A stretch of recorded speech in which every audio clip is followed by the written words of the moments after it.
नमस्कार मित्रांनो, आज आपण इयत्ता 5वीच्या परिसर अभ्यास भाग 1 या पाठ्यपुस्तकातील पाठ क्रमांक 2 पृथ्वीचे फिरणे हा भाग आज आपण पाहणार आहोत। मागील पहिल्या पाठाच्या व्हिडिओमध्ये आपण आपली पृथ्वी आपली सूर्यमाला हा भाग पाहिला होता। त्या भागात आपण सूर्यमालेचा तसेच ग्रह, तारे आणि कृत्रिम उपग्रहांचा अभ्यास केला। या भागात आपण आपली पृथ्वी कशा पद्धतीने फिरते आणि तिच्या या फिरण्यामुळे कोणते बदल घडून येतात याचा आपण सविस्तर अभ्यास करणार आहोत। तेव्हा शेवटपर्यंत व्हिडिओ पहा। मुलांनो, तुम्ही भोवरा पाहिला असेल किंवा तुम्ही तो खेळतही असाल। आता या ठिकाणी आपण हा भोवरा फिरवणार आहोत आणि तो फिरत असताना तुम्हाला त्याचे निरीक्षण करायचे आहे। आता हा भोवरा या ठिकाणी आपल्याला फिरताना दिसतो आहे। थोडं व्यवस्थित बघा। हा भोवरा एका खिळ्याच्या टोकावर स्वतःभोवती गोल गोल फिरतो आहे। खरे पाहता हा भोवरा एका अदृश्य वर्तुळाकार रेषेभोवती फिरत आहे, जी आपल्याला दिसत नाही। फक्त भोवराच नाही तर स्वतःभोवती फिरणारी प्रत्येक वस्तू ही एका अदृश्य रेषेभोवती फिरत असते। आता मुलांच्या खेळण्यामध्ये सुद्धा सतत बदल होत आहे। नवनवीन खेळणी बाजारामध्ये येत आहे। सध्याचे मुलं खेळत असलेले आणि सर्वांना परिचयाचे असलेले खेळणे म्हणजे स्पिनर। हे सुद्धा स्वतःभोवती असलेल्या एका अदृश्य वर्तुळाकार रेषेभोवती फिरत असते। आता माझ्याकडे हे स्पिनर आहे, जे फिरवत असताना कसे दिसते ते पहा। हे स्पिनर सुद्धा स्वतःभोवती एका अदृश्य वर्तुळाकार रेषेभोवती फिरताना दिसत आहे। आपल्या घरातील फॅन असो किंवा इतर स्वतःभोवती फिरणाऱ्या गोष्टी असो, त्या अदृश्य रेषेभोवती फिरतात हे लक्षात घ्या। या ज्या वस्तू स्वतःभोवती फिरत असतात त्यांच्या स्वतःभोवतीच्या फिरण्याला परिवलन असे म्हणतात, तर ती वस्तू ज्या अदृश्य रेषेभोवती फिरते तिला त्या वस्तूचा अक्ष किंवा आस असे म्हणतात। थोडक्यात स्वतःभोवती फिरणारी वस्तू ही अक्षाभोवती किंवा आसाभोवती फिरत असते। जसे भोवरा हा लोखंडी टोकावर फिरत असतो। आता हा भोवरा पहा। या चित्रामध्ये दाखवलेली तुटक रेषा ही भोवऱ्याचा आस किंवा अक्ष दाखवत आहे।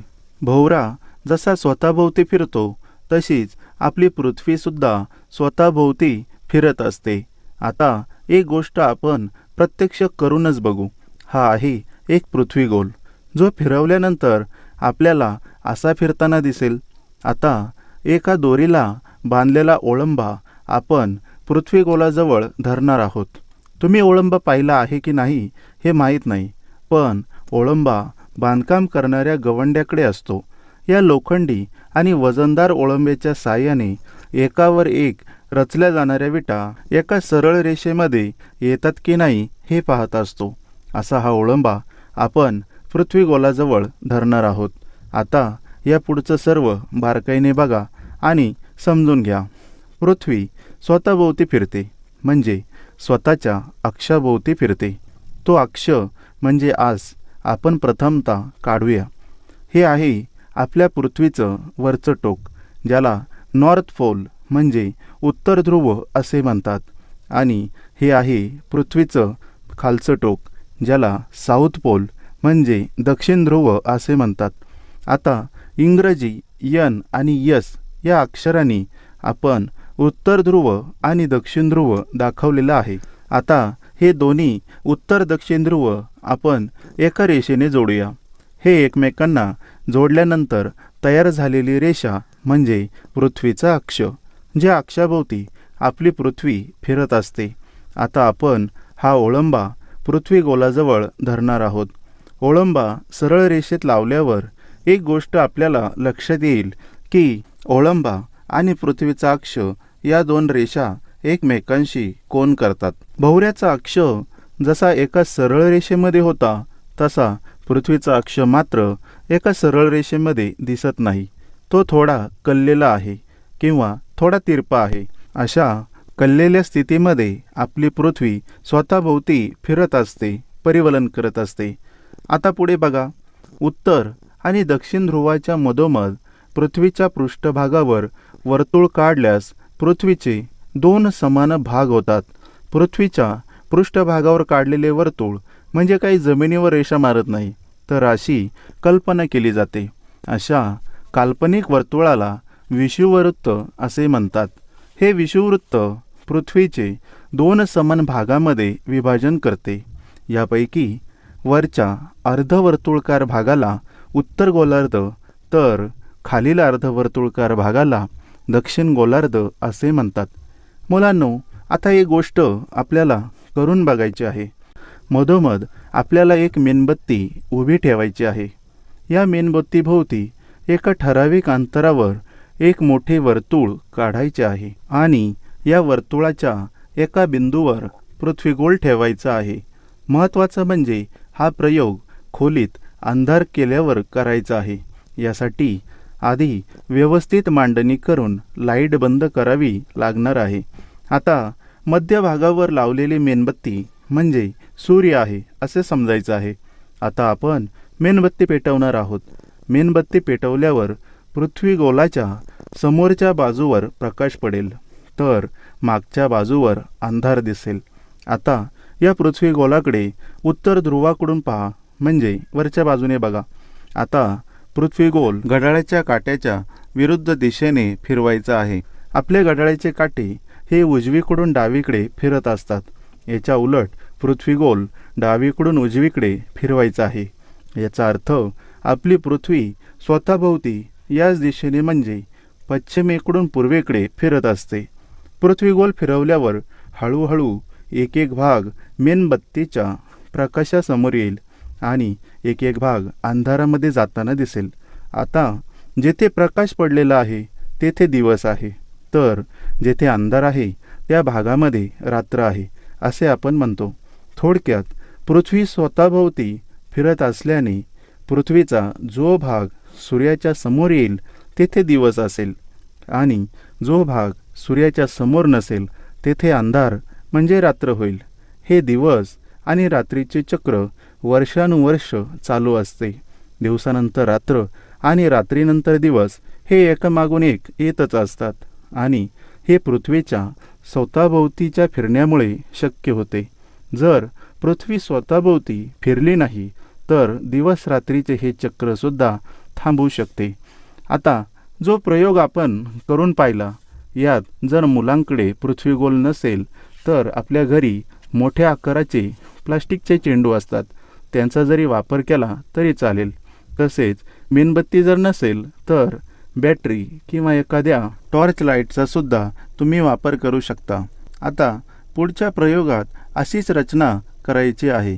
आता फक्त पृथ्वी गोलावर एक लाल रंगाची मोठी टिकली एका ठिकाणी चिटकवायची आहे आणि पृथ्वी गोल घड्याळाच्या काट्याच्या विरुद्ध दिशेने फिरवायचा आहे. लाल टिकलीवर पृथ्वी गोलाच्या कोणत्या स्थितीमध्ये सूर्योदय, मध्यान्ह आणि सूर्यास्त होईल याचं आपल्याला निरीक्षण करायचं आहे. एकदा लाल टिकलीवर सूर्योदय झाला म्हणजे दिवस उगवला. त्यानंतर पुन्हा सूर्योदय केव्हा होतो म्हणजे रात्री केव्हा होते हे बघायचं आहे. पृथ्वी गोल फिरवत असताना सूर्योदय झाल्यावर टिकली जेव्हा पुन्हा एक फेरी पूर्ण करून म्हणजे एक परिवलन पूर्ण करून पुन्हा उजेडामध्ये येईल तेव्हा पुन्हा सूर्योदय होईल. थोडक्यात पृथ्वीच्या एका परिवलनाला आपण एक दिवस म्हणतो आणि एका दिवसाचे एक दिन आणि एक रात्र असे भाग असतात. म्हणजेच एक दिन व एक रात्र मिळून एक दिवस तयार होत असतो. कालमापनासाठी एका दिवसाच्या कालावधीचे आपण 24 समान भाग केलेले आहेत. या प्रत्येक एका भागाला आपण 1 तास असे म्हणतो. असे 24 तास म्हणजे एक दिवस असतो. मगाशी मेणबत्तीचा जो प्रयोग आपण करून पाहिला त्यात वर्तुळावर पृथ्वीगोल ठेवला होता आणि आपण फक्त पृथ्वीगोल फिरवला तेव्हा एका भागावर उजेड तर दुसरीकडे अंधार दिसला. यातून आपल्याला पृथ्वीच्या फिरण्यामुळे दिवस आणि रात्र होत असल्याचे समजले. आता याच प्रयोगात आपण पुढे पाहणार आहोत. आता थोडा बदल असा की पृथ्वी गोल हा फिरता ठेवणार आहोत आणि मेणबत्तीभोवती जे आपण एक वर्तुळ काढलेले आहे त्या वर्तुळावरून आपण पृथ्वी गोल हळूहळू पुढे सरकवणार आहोत. मेणबत्तीला आपण सूर्य मानलेले आहे हे फक्त लक्षात ठेवा. पृथ्वी गोल स्वतःभोवती फिरत असताना वर्तुळाच्या एका ठिकाणावरून सुरुवात झाल्यावर पूर्ण वर्तुळभर फिरून पुन्हा त्याच जागी येणार आहे. अशी पृथ्वी गोलाची स्वतःभोवती फिरता फिरता मेणबत्तीभोवती एक फेरी पूर्ण होणार आहे.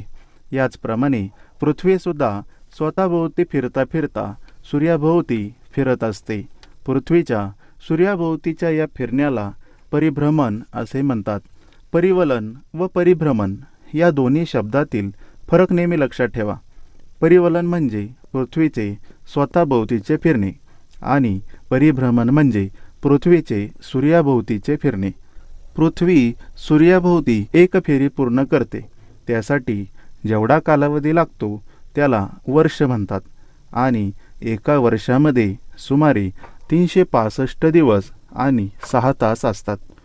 आता लीप वर्ष म्हणजे काय, ते कसे मोजतात ते पाहू.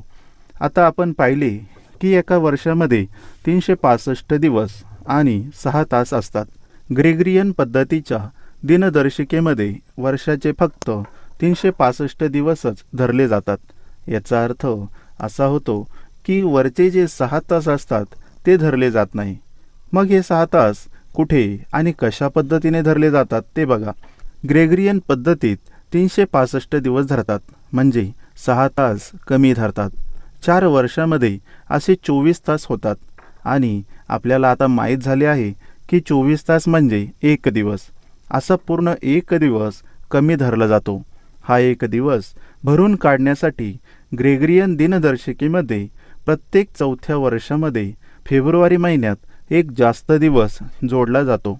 म्हणजे त्या वर्षामध्ये फेब्रुवारी महिन्यात 28 दिवसांऐवजी 29 दिवस असतात आणि ते वर्ष 365 दिवसांऐवजी 366 दिवसांचे असते.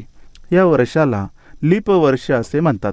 थोडक्यात 3 वर्ष फेब्रुवारी महिन्यामध्ये 28 दिवस असतात आणि 4थ्या वर्षी 29 दिवस असतात. फेब्रुवारीत 29 दिवस असणारे वर्ष हे लीप वर्ष असते. आता हे 2 कॅलेंडर बघा. एक 2020चे आहे आणि दुसरे 2021चे आहे. या दोन्ही वर्षातील फेब्रुवारी महिना येथे आपल्याला दिसतो आहे. 2020च्या फेब्रुवारी महिन्यामध्ये 29 दिवस आहे तर 2021च्या फेब्रुवारी महिन्यामध्ये 28 दिवस आहे. त्यामुळे 2020 हे वर्ष लीप वर्ष आहे. आता सांगा पुन्हा लीप वर्ष कधी येईल? बरोबर 2024 या वर्षी 29 दिवस असतील आणि 2024 हे लीप वर्ष असेल. आता ज्या मुलांचा जन्म 29 फेब्रुवारीला झाला असेल त्यांचा वाढदिवस कधी येणार सांगा बरं? बरोबर अशा मुलांचा वाढदिवस दर 4 वर्षांनी 29 तारखेला येणार. मुलांनो, तुम्हाला हे माहीत आहे का? पृथ्वीवर दिन व रात्रीचा कालावधी हा सारखाच नसतो. कधीकधी आपल्याला दिवस खूप मोठा असल्याचे जाणवते तर कधी रात्र मोठी वाटते. हे सगळं पृथ्वीच्या कललेल्या आसामुळं आणि पृथ्वीच्या परिभ्रमणामुळे घडत असतं. 22 मार्च ते 23 सप्टेंबर या कालावधीमध्ये उत्तर गोलार्धामध्ये दिनमान जास्त असते म्हणजे दिन मोठा जाणवतो. त्यामुळे या ठिकाणी जास्त उष्णता असते. म्हणून या काळामध्ये उत्तर गोलार्धामध्ये उन्हाळा असतो.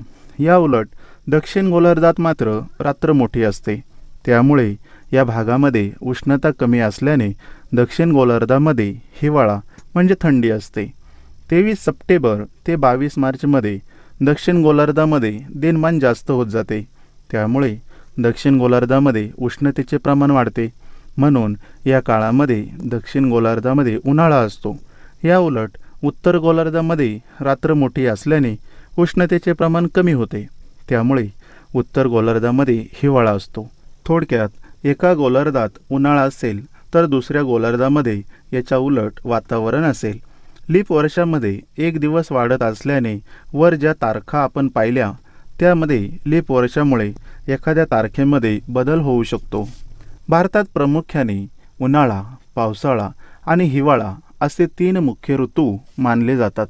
तसे पाहता आपण वसंत, ग्रीष्म, वर्षा, शरद, हेमंत आणि शिशिर असे सुद्धा ऋतू मानतो.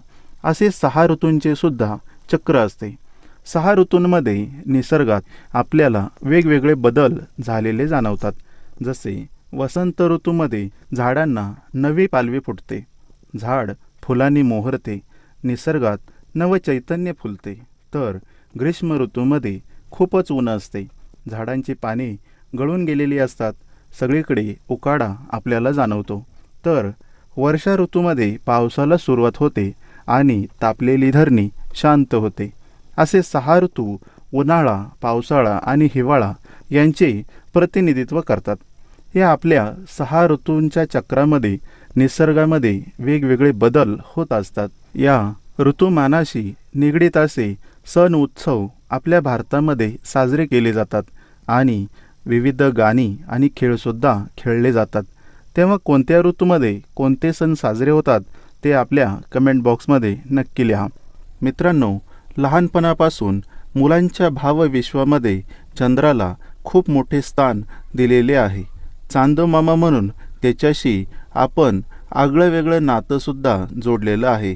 असा हा चांदोमामा म्हणजे चंद्र आपल्याला कधी मोठा म्हणजे गोलाकार दिसतो, तर कधी छोटा छोटा होत गेलेला दिसतो, तर कधी एखाद्या दिवशी तो आपल्याला दिसतच नाही. हे आपण लहानपणापासून पाहत आलेलो आहे. चंद्र पृथ्वीभोवती फिरत असतो, तर पृथ्वी ही सूर्याभोवती फिरत असते. चंद्र आणि पृथ्वी हे दोघेही एका ठराविक अंतरावरून वेगवेगळ्या कक्षेमध्ये परिभ्रमण करत असतात. परंतु या दोन्ही भ्रमणकक्षा एकमेकांना छेदतात, म्हणून सूर्य, चंद्र आणि पृथ्वी हे नेहमी एका सरळ रेषेतच येतात असे नाही.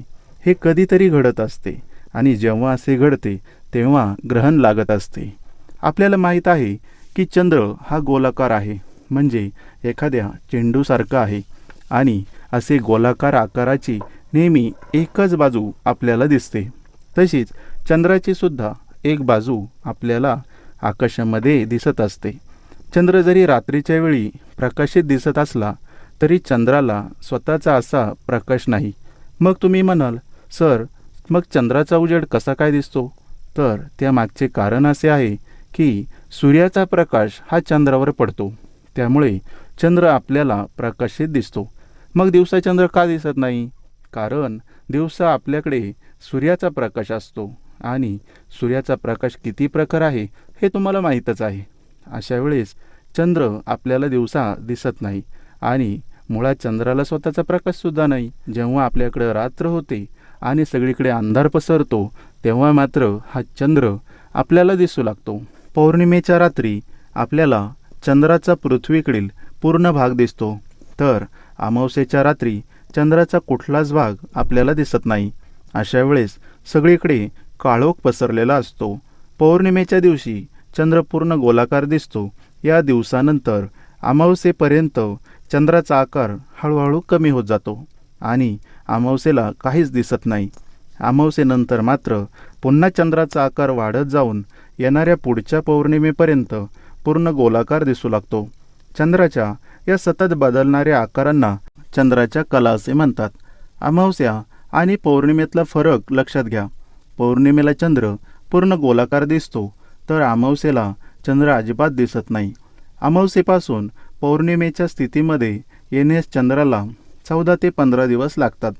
या पंधरवड्याला शुक्ल पक्ष असे म्हणतात. तर पौर्णिमेनंतर चंद्राचा प्रकाशित भाग कमी कमी होत जातो आणि 14-15 दिवसांनी पुन्हा परत अमावस्या येते. या पंधरवड्याला कृष्ण पक्ष असे म्हणतात. थोडक्यात लक्षात ठेवायचे झाल्यास शुक्ल पक्ष म्हणजे चंद्र गोलाकार स्थितीमध्ये येण्याचा काळ, तर कृष्ण पक्ष म्हणजे चंद्र पूर्णपणे नाहीसा होण्याचा काळ. अशा प्रकारे एका अमावस्येपासून पुढच्या अमावस्येपर्यंतचा काळ हा सुमारे 28 ते 30 दिवसांचा असतो. या काळाला चांद्रमास असे म्हणतात. चांद्रमासातील प्रत्येक दिवसाला तिथी असे म्हणतात. मुलांनो, सुरुवातीपासून आतापर्यंत आपण बराच भाग पाहिला, ऐकला आणि समजून घेतला.